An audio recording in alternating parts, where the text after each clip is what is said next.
इसमें मेरे प्यारे भाई और बहनों, आज हम आगमन काल के दूसरे सप्ताह में प्रवेश कर रहे हैं। हम देखते हैं कि दूसरी मोमबत्ती जल चुकी है, जो कि शांति का प्रतीक है। इस पवित्र सप्ताह में हम मसीह की शांति पर मनन चिंतन करेंगे। हम बहुत बार बाइबल में यह वचन पढ़ते हैं कि एक जवान लड़के मतलब दाऊद ने दौड़ते हुए गोलियात को मारा। इन दिनों जब मैं इस वचन पर मनन कर रही थी तो मैंने परमेश्वर से कहा, क्या आप मुझे बता सकेंगे कि वे लोग जो युद्ध में नहीं गए उनके मन में क्या चल रहा था। हाँ मित्रों, जब मैं बाइबल पढ़ती हूँ तो अक्सर वहाँ उपस्थित लोगों के विचारों को भी समझने की मैं कोशिश करती हूँ। उनकी सोच क्या थी, वहाँ का वातावरण कैसा था। और आप विश्वास करें, जब हम वचन पर मनन चिंतन करते हैं तो हर बार हमें कुछ ना कुछ नया देखने और समझने को मिलता है। वचन बताता है कि गोलियात इजरायलियों का दुश्मन था। उसने इजरायलियों को ललकारा, पर कोई भी उससे लड़ने नहीं गया। यहाँ तक कि राजा शाऊल भी उसका सामना नहीं करना चाहता था। सब डर गए, सब थक गए और अंत में दाऊद वहां पहुंचा। दाऊद ने परिस्थितियों को समझा और वह गोलियात का सामना करने के लिए तैयार हो गया। मैं उन बातों पर जाना नहीं चाहती, मैं केवल एक बात पर आपका ध्यान लाना चाहती हूँ। इजरायली गोलियात को देखकर युद्ध में क्यों नहीं गए? उनके मन में क्या चल रहा था? जैसे आज हम में से कई लोग बहुत जल्दी परेशान हो जाते हैं, वैसे ही वे भी डर और चिंता से भर जाते हैं। जब इंसान बहुत अधिक दुखी होता है तो उसके अंदर चिड़चिड़ापन भी बढ़ जाता है, क्योंकि मन में शांति नहीं रहती। जो लोग वहां खड़े थे वे लोग गोलियात को देख रहे थे, लेकिन कोई भी आगे नहीं बढ़ रहा था। लेकिन दाऊद जाता है और उसने बिना किसी हिचकिचाहट के साथ युद्ध को जीत लेता है। क्यों? क्योंकि इजरायली गोलियात को देखकर अपने आप को देख रहे थे। वे अपने को और गोलियात को कंपेयर करने लगते। वे सोच रहे थे कि गोलियात कितना बड़ा है और हम कितने छोटे हैं। लेकिन जब दाऊद वहां पहुंचा तो उसने गोलियात को पूरी तरह से अलग नजरिए से देखा। उसने गोलियात को देखा और फिर अपने आप को नहीं देखा, उसने परमेश्वर को देखा। तो उसे ईश्वर बड़ा नजर आया और गोलियात छोटा। जीवन में बहुत सारी समस्याएं वास्तव में समस्याएं नहीं होती। समस्या यह होती है कि हम उन्हें किस दृष्टिकोण से देखते हैं।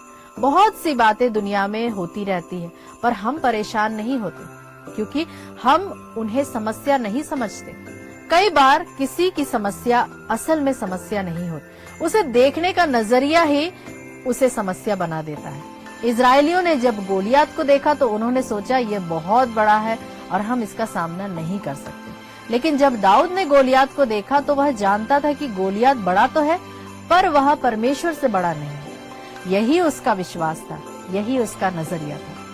आपकी तकलीफ आपसे बड़ी हो सकती है, पर वह आपके ईश्वर से बड़ी नहीं हो सकती। ईश्वर स्वर्ग और पृथ्वी का मालिक है, उसने सब कुछ को बनाया। मैं आप में से हरेक को कहना चाहती हूँ, हरेक को प्रोत्साहित करना चाहती हूँ कि आपका परमेश्वर आपकी हर समस्या से कई गुना बड़ा है। मेरे भाई और मेरी बहनों, आपकी तकलीफ आपसे बड़ी हो सकती है, पर वह ईश्वर से कभी बड़ी नहीं हो सकती। इसी दृढ़ विश्वास के कारण दाऊद गोलियात से लड़ने गया और उसने उसे पराजित कर दिया। हम सीखे कि ईश्वर पर हम टिके रहे, उसके वचन को हम पढ़े, उस पर मनन चिंतन करें, उसे अपने हृदय में रखे और उस पर पूरा भरोसा रखें। क्योंकि यदि ईश्वर ने कहा है कि मेरा परिवार बचेगा तो वह अवश्य बचेगा, मेरी बीमारी ठीक होगी तो वह अवश्य ठीक होगी, मेरे बच्चे अच्छे स्थान में उनका विवाह होगा तो वह भी अवश्य होगा, अच्छी नौकरी मिलेगी तो वह जरूर मिलेगी, संतान प्राप्त होगी तो आपको जरूर प्राप्त होगी, वह पवित्र आत्मा से आपको भर देगा तो वह अवश्य उसे पूरा करेगा। पत्थर का हृदय निकालकर मांस का हृदय देगा तो वह भी अवश्य पूरा होगा, क्योंकि ये सब बातें ईश्वर ने कही हैं और ईश्वर कभी असफल नहीं होता और वह कभी झूठ नहीं बोलता। जब आप ईश्वर पर भरोसा नहीं छोड़ेंगे तो आपका तनाव और चिंता अपने आप पीछे छूट जाएगा। यदि आप में से कोई यह महसूस कर रहा है, यह शब्द मेरे लिए है, मेरी तकलीफ मुझसे बड़ी है, तो याद रखें, The God of David is your God and my God. Do not be afraid. प्यारे विश्वासियों, उम्मीद करती हूँ कि आज का वचन आपको किसी न किसी रीति से प्रभु ने आपको छुआ है या आप तक प्रभु का संदेश पहुंचाया गया है।